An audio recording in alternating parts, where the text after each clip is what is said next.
para a inteligência, aplicada à educação e evolução.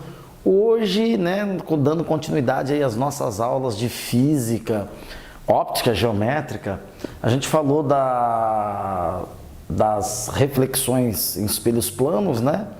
Depois falamos da reflexão em espelhos esféricos. E agora nós vamos falar um pouco da refração da luz. Nós vamos fazer a refração da luz em superfície plana e depois em superfícies esféricas, certo? Claro que, aluno, que nós não vamos fazer todo o conteúdo de cor e salteado na risca, como estão nos livros didáticos, a respeito da óptica geométrica. Nós vamos dar os principais assuntos, né? Desenvolver bem os principais assuntos, com resolução de exercícios, aí o resto fica para você estudar, você vai descobrindo à medida que você vai estudando, certo? A nossa proposta aqui é que você estude. Nossas aulas não substituem o método tradicional das escolas, não substitui os livros e os professores, tá? Você tem que continuar estudando. Então, na nossa ferramenta de trabalho aqui, o PowerPoint, né? Melhor ferramenta para esse tipo de aula, porque tem efeitos visuais. A gente precisa fazer você enxergar determinadas coisas, tá certo? E seguindo o passo da aula anterior, nós vamos fazer primeiro a introdução, né, de refração da luz. E aí, posteriormente, a gente vai dissecar a refração da luz, colocando as leis de Snell, né, de que forma essa refração ocorre, se ela vem do ar para a água, da água para o ar e assim sucessivamente, tá? E aí a gente vai para o quadro negro de novo. Quem é fã de quadro negro aí, né, pessoal que gosta, tá? Essa aula aqui é introdutiva. Refração da luz, quando, tá? Ó, tá escrito aqui, ó. Quando um raio de luz atinge uma superfície de separação entre dois meios transparentes, são observados os seguintes fenômenos. Meios transparentes, vamos ver quais são os meios transparentes que nós temos. Vidro, água, ar. O ar é um meio, tá? Não estamos no vácuo, não. O ar, ele tem partículas gasosas e a luz, ela se propaga no ar com uma velocidade menor que a velocidade que ela se propaga no vácuo. Então, por exemplo, você pega a luz do Sol, enquanto ela estiver fora da atmosfera terrestre, ela aproximadamente 300 mil km por segundo. Ao atingir a atmosfera terrestre e entrar na nossa atmosfera, né, incidir no planeta Terra, essa velocidade tende a cair. É claro que a queda é mínima, é insignificante, tanto é que os livros didáticos convencionais consideram a velocidade da luz no ar de 300 mil quilômetros por segundo. Perdão, eu falei 300 metros? Acho que eu falei alguma coisa assim, né? 300 mil quilômetros por segundo. Enquanto você fala 33, ela já deu 3 voltas em volta do planeta. Então, quando ela atravessa a nossa superfície, essa velocidade ela diminui. Como é uma velocidade que ela diminui de forma bem insignificante, vai diminuir e vai dar o quê? 299.999,9999999 quilômetros por segundo. Então é irrelevante. É irrelevante para cálculo, a título de cálculo. Então a gente mantém no ar a velocidade de 300 mil quilômetros por segundo. Então essas são as superfícies transparentes que nós temos. Ó, vidro, uma superfície sólida. Ar é uma superfície gasosa. E água é uma superfície líquida transparente, tá? Então ele diz o seguinte: quando um raio de luz atinge uma superfície de separação entre dois meios transparentes, são observados os seguintes fenômenos. O que acontece? Primeiro, parte da luz é refletida? É refletida. Ô professor, espera aí um pouquinho. O senhor está dizendo que quando uma luz incide em uma superfície, um vidro, por exemplo, vamos pegar um vidro bem polido, que é aquele vidro do meu carro, que eu consigo ver lá fora.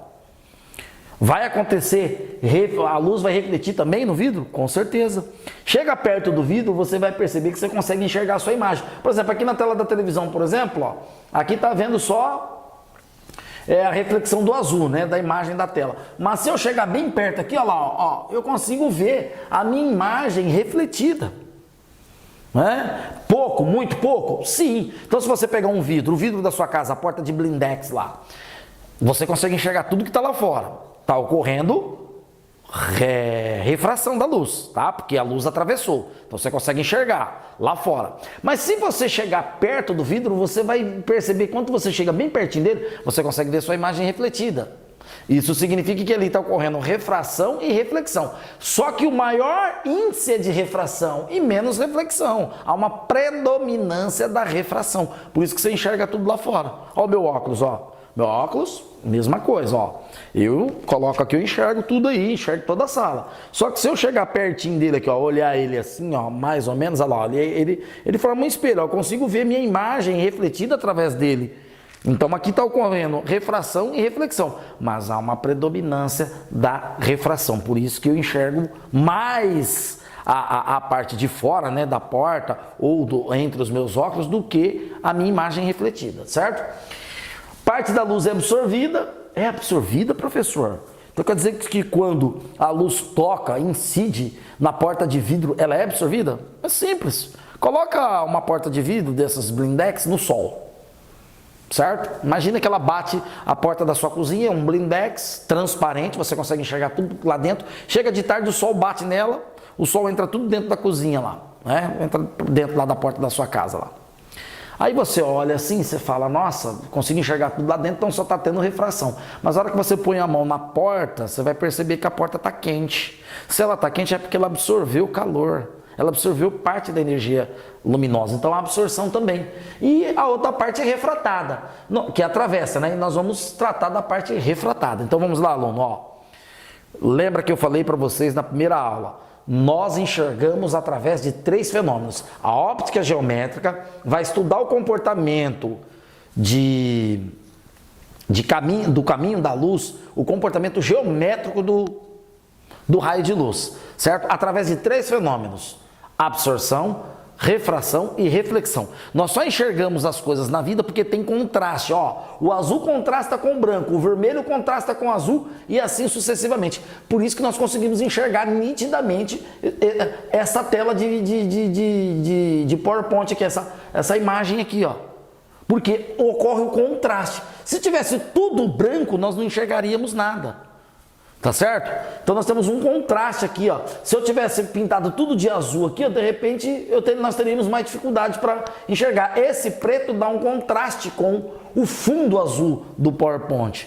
Então eu só enxergo porque tem contraste. Eu enxergo nitidamente as coisas, né? Eu posso enxergar alguma coisa toda branca no branco?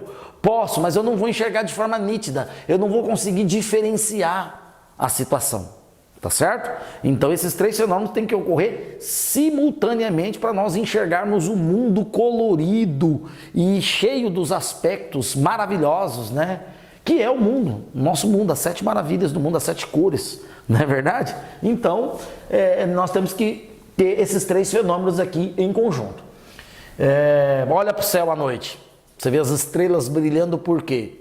Exatamente porque o céu é à noite, é noturno, é escuro.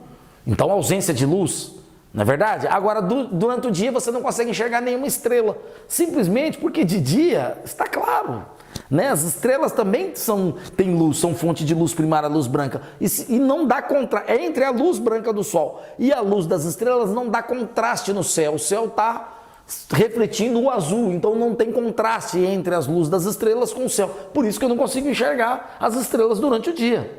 Maravilha?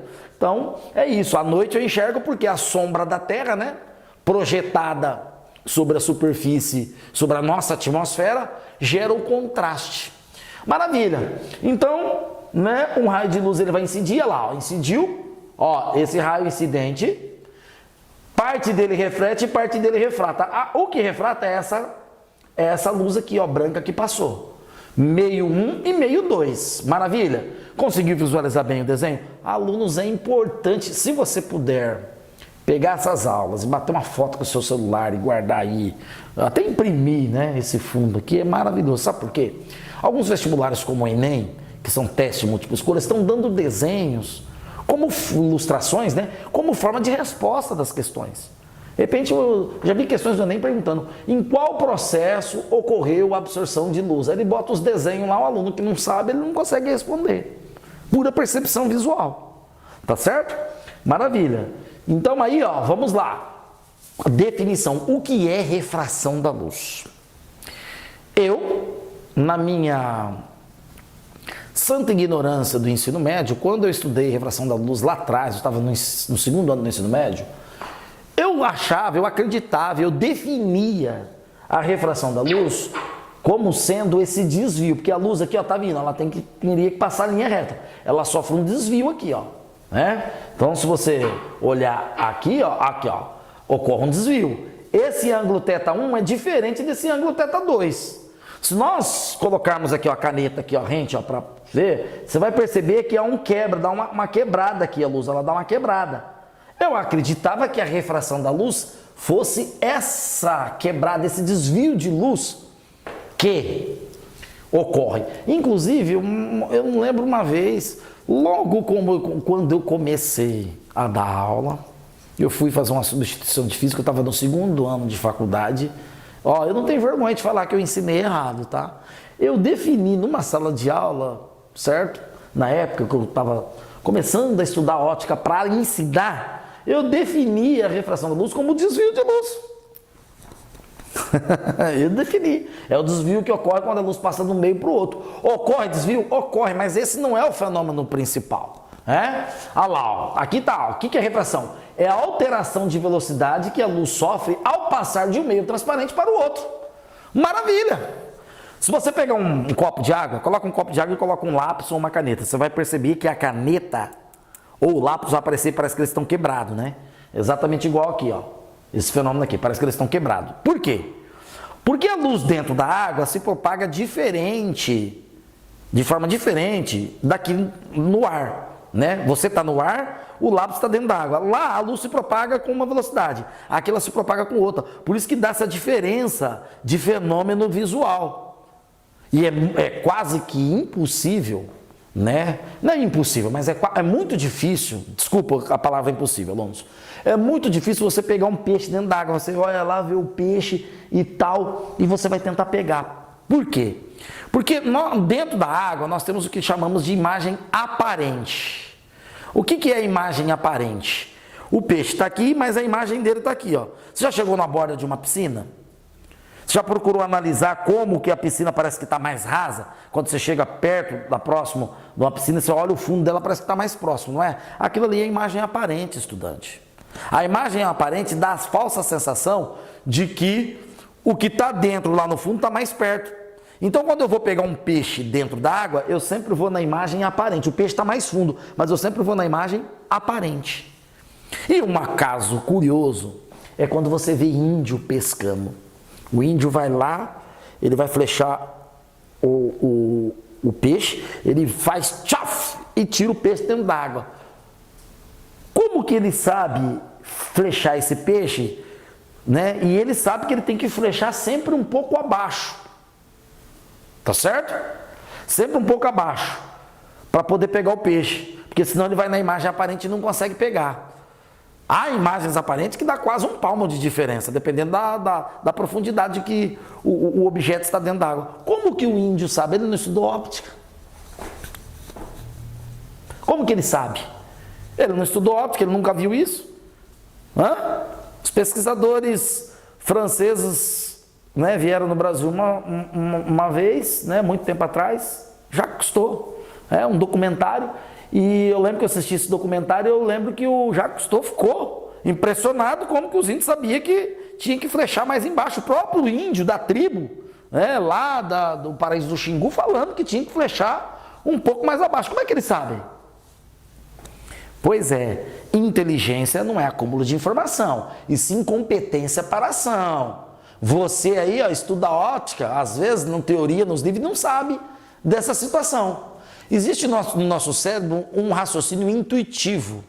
Esse raciocínio intuitivo, que está ligado ao cérebro mais ou menos reptiliano, né, que é a nossa capacidade de sobrevivência, faz a gente aprender certas coisas que hoje a ciência explica, mesmo não sabendo nada sobre ciência. Tá certo? Então, um índio sabe que ele tem que flechar mais embaixo para poder pegar o peixe, devido a esse cérebro intuitivo, uma questão de sobrevivência. Por exemplo, a minha avó, que Deus a tenha, morreu, já está com mais ou menos uns 4, 5 anos, com 94 anos, lúcida, cheio de energia, morreu bem, né? Graças a Deus. Ela, até os 80 anos de idade, ela morava sozinha, então ela recebia aposentadoria, pensão de aposentadoria dela. analfabeta, não sabia ler e escrever. Mas se você desse 100 reais para ela sabia quanto voltava de troco, ela ia no supermercado fazer a compra, ela sabia comprar, gastar, economizar. Ela sabia, ao ir numa loja de eletrodoméstico, comprar uma geladeira parcelada em 5 parcelas, ela sabia quanto que ela ia pagar de parcelas, mesmo não sabendo ler e escrever. Isso é processo do cérebro intuitivo. Tudo aquilo que está ligado à nossa sobrevivência, nós vamos aprender pela convivência social. Entendeu? Então tira essa de que a pessoa tem que saber ótica para saber que a imagem é aparente. Os índios sabem isso muito bem, até melhor do que nós aqui. Então, voltando aqui, né? Fizemos uma descontração aí falando de inteligência para você. Então nós temos aqui a situação, ó. Eu defini errado, defini como desvio de luz. E não é. É a alteração de velocidade que a luz sofre. Então, por exemplo, a luz vem veloz no ar, 300 mil km por segundo. Quando ela chega na água, ela dá uma desacelerada, ela diminui a velocidade, certo? Aí você pergunta, professor, dá um exemplo mais clássico, né? Dá um exemplo mais concreto aí para eu observar no dia a dia. Uai, vamos fazer o seguinte, esvazia a piscina da sua casa aí. Você tem piscina? Não. Vai num lugar, num clube, e imagina uma piscina vazia, certo? Você entra dentro da piscina, você não vai caminhar nessa piscina normalmente, você não vai andar, você não vai correr, você não vai, dá até para jogar uma partida de futebol, dependendo do tamanho da piscina, dá até para jogar uma partidinha de futebol nela, não é? Pois é. Agora imagina você, veja bem, imagina que nessa piscina está cheia de água. Como que você vai caminhar nessa piscina? Você não vai ter mais dificuldade para correr dentro da piscina? Pois é, alunos, a luz também tem a mesma dificuldade que você. Imagina que você vai num show que tem um cantorzinho lá, meia boca. Eu não gosto de falar isso, dando a impressão que eu estou desprezando alguém, né? Mas um cantorzinho que não tem tanto sucesso. O show dele deu 200 pessoas num estádio de futebol. 200 pessoas num campo de futebol, você vai caminhar entre essas pessoas normalmente, não vai? Você vai correr, você vai poder, né, e desviar delas normalmente. Agora imagina um show de um cantor famoso que ele leva 20 mil a 50 mil pessoas dentro de um estádio, dentro de um campo de futebol para assistir o show dele. Você vai conseguir caminhar? Você vai ter que se raspar nas pessoas para andar para lá e para cá, pedir licença, esbarrar em alguém? Exatamente, um show sem expressão você pode considerar o ar. Você sendo um raio de luz, você vai ser o ar se propagando nesse meio. As moléculas estão tão espalhadas, no caso do ar, que a luz se propaga com 300 mil quilômetros por segundo. Você é o raio de luz, você corre, você anda, você trafega com muita facilidade. Agora, num show, dentro de um campo de futebol, onde se coloca de 20 a 50 mil pessoas, as pessoas vão estar todas juntas, compactadas. Então a luz vai ter mais dificuldade para se propagar num meio assim. Você, como raio de luz, melhor, você vai ter mais dificuldade para se propagar num meio dessa forma, não é? Imagina que você seja um raio de luz, você vai atravessar entre as pessoas. As pessoas estão compactadas. Aí você vai ter mais dificuldade. Isso pode ser o líquido ou o meio sólido. Ah, professor, então eu posso dizer o seguinte, que eu tenho meio sólido, líquido e gasoso transparente, certo? No meio gasoso, a luz se propaga com uma velocidade menor que no meio líquido, que é menor que no meio sólido, sim. No meio sólido, as moléculas estão mais compactadas, mais juntas, por isso que é sólido. Então a luz vai se propagar numa menor velocidade. No meio líquido, elas estão um pouco mais separadas, porém ligadas umas às outras. O espaço é pequeno. A luz vai se propagar com uma velocidade maior que a do sólido, ou menor que a do sólido, mas maior que a do ar. No ar, as moléculas estão espalhadas, existe uma certa distância entre elas. Aí a luz vai se propagar com uma velocidade maior do que no meio líquido e no meio sólido. Volta o vídeo, anote isso daí que eu falei, porque nem tudo dá pra gente escrever aqui, tá certo? A ideia é importante você assimilar esse conceito. Se você não consegue assimilar só me ouvindo, escreva. Vamos lá, então aqui, né? Entenderam isso, alunos? Vou passar para frente. Olha só. Raio incidente e raio refratado estão em meios diferentes? Sim. Meio 1, meio 2. Imagina que isso aqui seja um tambor d'água. Aqui ar e aqui água. Olha lá. Incidiu, né? Raio incidente e raio refratado. Ô, professor, se a refração da luz não é esse desvio, por que você sempre coloca a luz assim, né? Sempre, por que você não coloca ela rente assim? Se ela for rente assim, o que vai acontecer? Ela vai voltar para trás? Não, ela vai passar. mas a velocidade dela aqui é menor que aqui, ó. Eu tenho, acho que uma ilustração aqui, deixa eu ver. Vamos ver, para não correr muito. Aqui, ó. Esse modelo aqui, ó, ela passa, certo? A luz atravessa sem sofrer desvio, ó o ângulo, ó. 0 grau, certo? Entretanto, ela sofre alteração na velocidade da mesma forma que o outro. Entendeu? Então, ela tá rente é normal. Se fosse reflexão, ela voltava, né? Pelo mesmo meio, correto? Desculpa correr um pouquinho aí. Olha lá, ó. Né? Nesse meio aqui, olha lá, ó. Estamos aí, ó. Aí você perguntou, professor, mas por que faz então assim?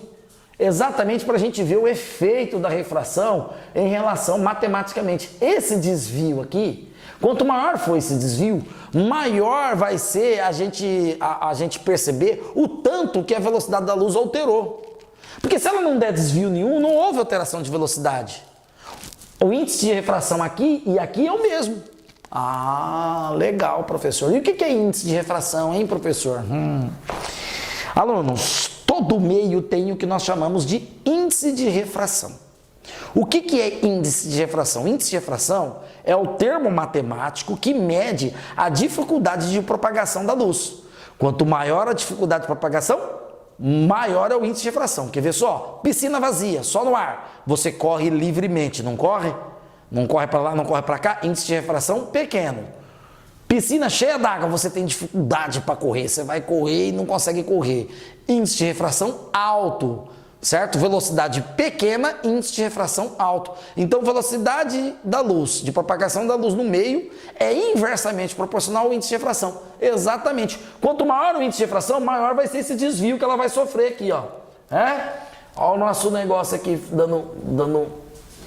dando para nós aqui, dando sinal aqui para nós. Desculpa aí, falha técnica.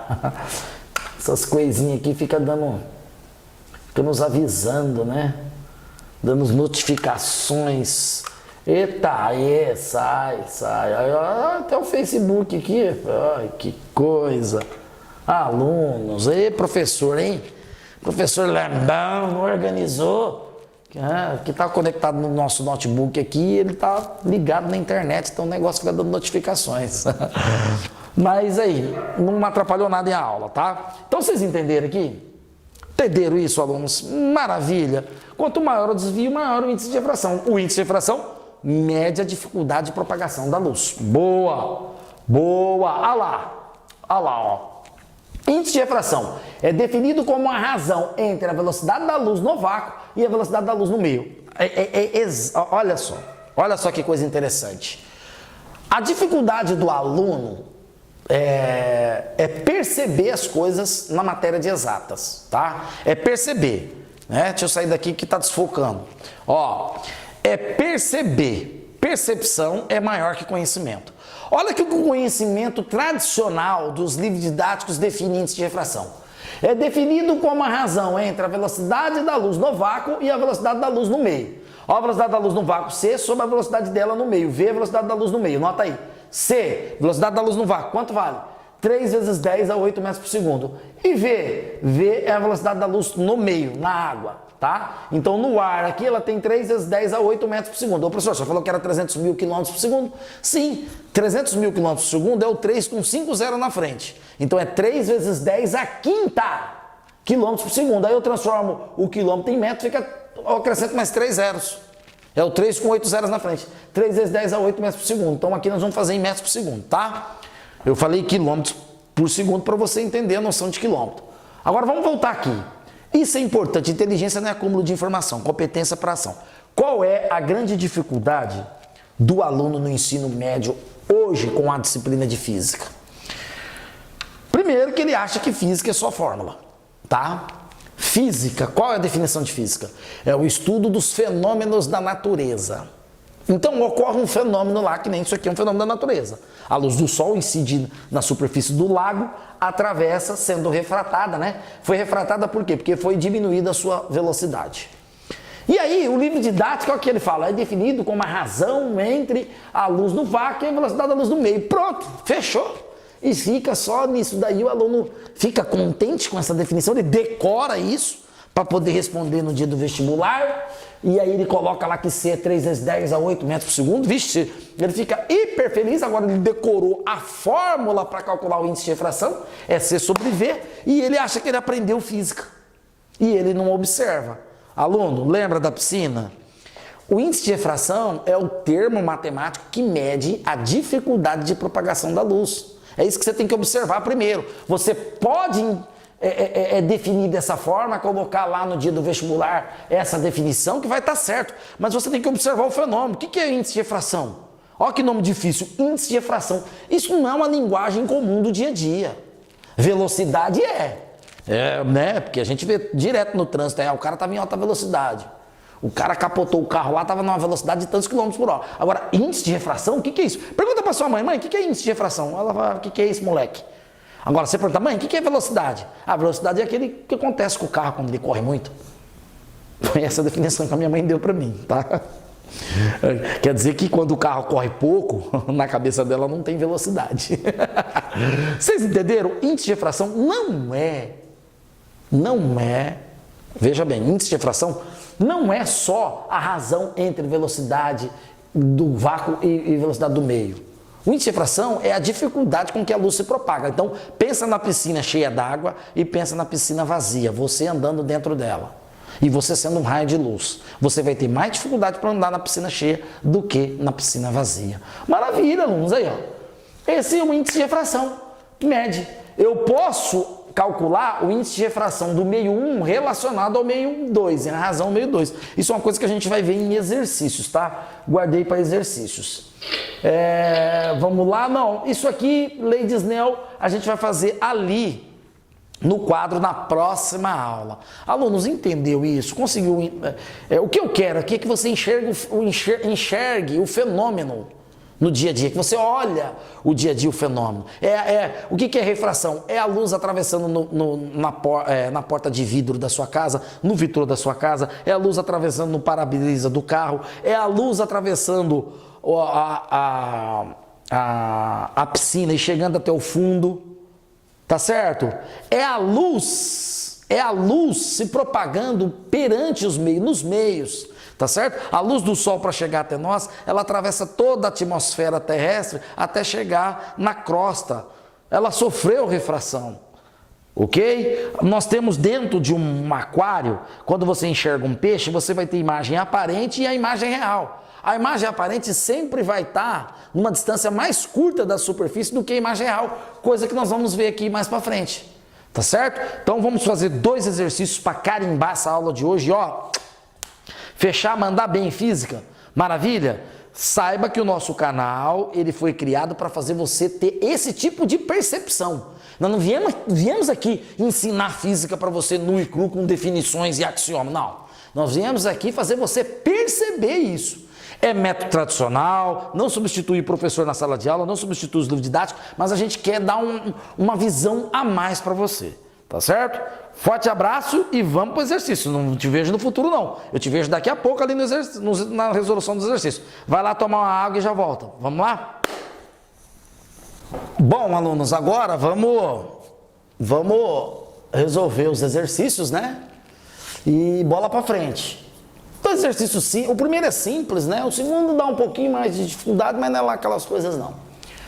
A luz reduz a sua velocidade em 25% ao penetrar numa placa de vidro.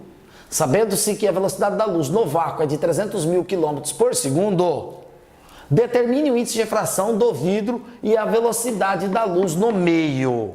Eu quero o índice de refração do vidro e a velocidade da luz no meio. Bom, alunos, o que está falando aí, ó? O que está falando? Que ela reduz 25% ao penetrar na placa de vidro. Então, C, eu vou fazer assim, ó. A velocidade da luz, é 300 mil quilômetros por segundo. Ou 3 vezes 10 a 8 metros por segundo, igual nós vimos lá.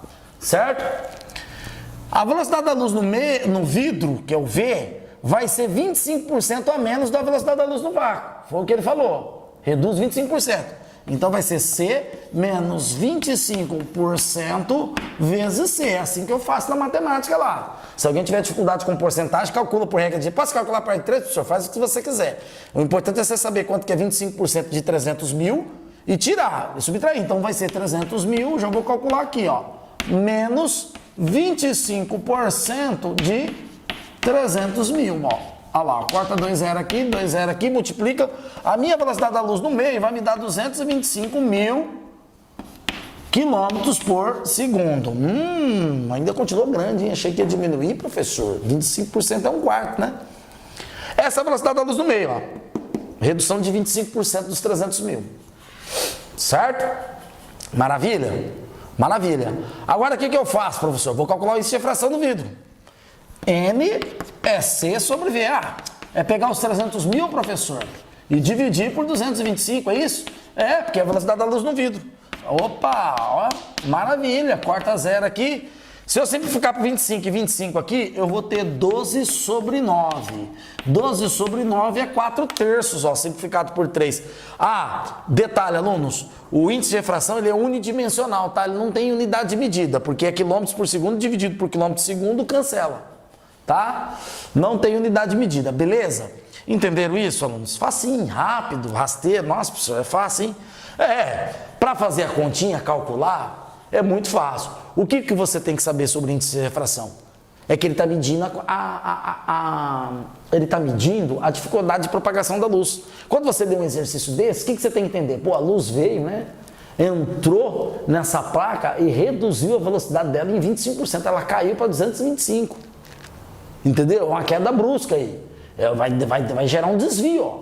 Se aqui fosse 1, se o índice de refração fosse 1, ela passaria direto, não ia ter redução de velocidade. Ela ia manter a mesma velocidade de 300 mil km por segundo. Então essas coisas você tem que entender, tá? A continha é fácil, só aplicar a fórmula, vai embora, não é? Beleza. Olha o segundo exercício, ó. O segundo parece que é difícil, mas não é. O índice de refração absoluto do vidro é igual a 1,5 e do diamante é 2,4. Calcule. Ele me deu o índice de refração de 2,5. Vidro e diamante. Certo? Diamante é 2,4, bem maior que o vidro. Calcule. Letra A. O índice de refração do diamante em relação ao vidro. Índice de refração do diamante em relação ao vidro. Índice de refração do diamante é em relação. Relação. Matemática significa o quê? Divisão. A relação em B. Divisão de A com B. Então, N do Vi. Vou colocar Vi vidro. 1,5. N do Di. Quanto? 2,4. O que ele quer? Ele quer o N do Di em relação a Vi. Certo?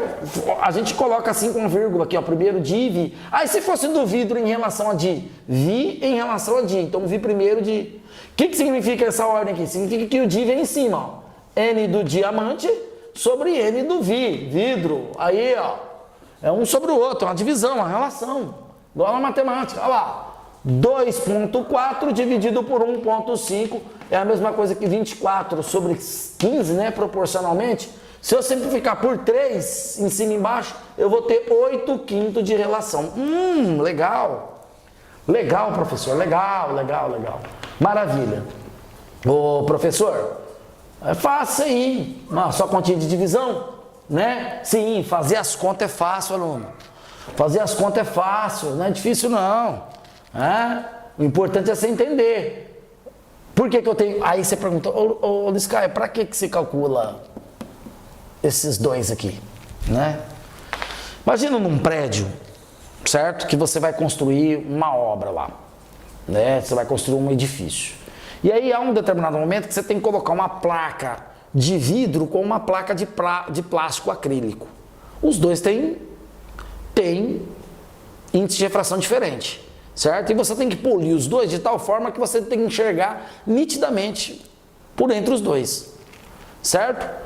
Então, eles medem isso aqui, que a hora que passa daqui e entrar no vidro, vai ter um desvio, vai ter uma distorção aí. Será que essa distorção não compromete a visibilidade? É tudo isso que tem que ser estudado. Então, por isso que a gente coloca uma coisa em relação à outra. Seria duas placas assim, ó, juntas, né, de materiais diferentes, ó. Tá certo? É coisas da engenharia aí.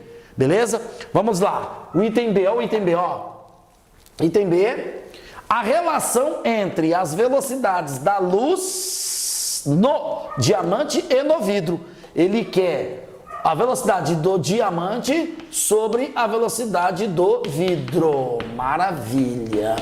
Ô, professor, vamos partir dessa aqui, eu vou partir disso aqui, ó. N do di continha de novo. Sobre N do vi é igual a quanto? A 8/5, certo? Maravilha. N do vi, N do di, 8/5. O que é o N do di? O que é o índice de refração do diamante? Não é C sobre a velocidade do diamante? C, velocidade da luz no vácuo. Sobre a velocidade do diamante? Isso. E aqui no vidro, C sobre a velocidade da luz no vidro. Ó. Velocidade da luz no diamante, velocidade da luz no vidro. Isso tem que ser 8/5. Maravilha. Multiplica os extremos, multiplica os meios, o que eu vou encontrar? Ó, vamos vir aqui, ó. Multiplicando os meios e os extremos, vai ficar V vezes a velocidade da luz do vidro sobre os meios vão embaixo. C vezes a velocidade da luz no diamante, que é igual a 8/5. Maravilha, maravilha. O que eu faço aqui? Corto. O que eu tenho? Ó, velocidade da luz no vidro sobre velocidade da luz no diamante, dá para enxergar aí, aluno? É 8/5. Mas o que ele está me pedindo? Ele está me pedindo a relação entre a velocidade da luz no diamante e no vidro, certo? Em relação, ó. A relação entre as velocidades da luz do diamante e no vidro. Então, é diamante sobre vidro. É só inverter. Eu faço a velocidade da luz do diamante sobre a velocidade da luz do vidro. Tá dando para enxergar aí, aluno? Tá dando para ver aqui? É igual a 5/8. Se eu inverto aqui, eu tenho que inverter aqui para manter a igualdade. Aí, ó. A 5/8, né? 5/8. 5/8, tá certo? Maravilha, alunos. Aí, ó. Beleza, só continha. Continha fácil, né? Baba de divisão, subtração, razão e proporção. Encerramos essa aula de hoje. Dê um like nos nossos vídeos, teste, comentários, sugestões serão bem-vindas. Ative o sininho aí com as nossas notificações e um forte abraço e te vejo no futuro. Até lá.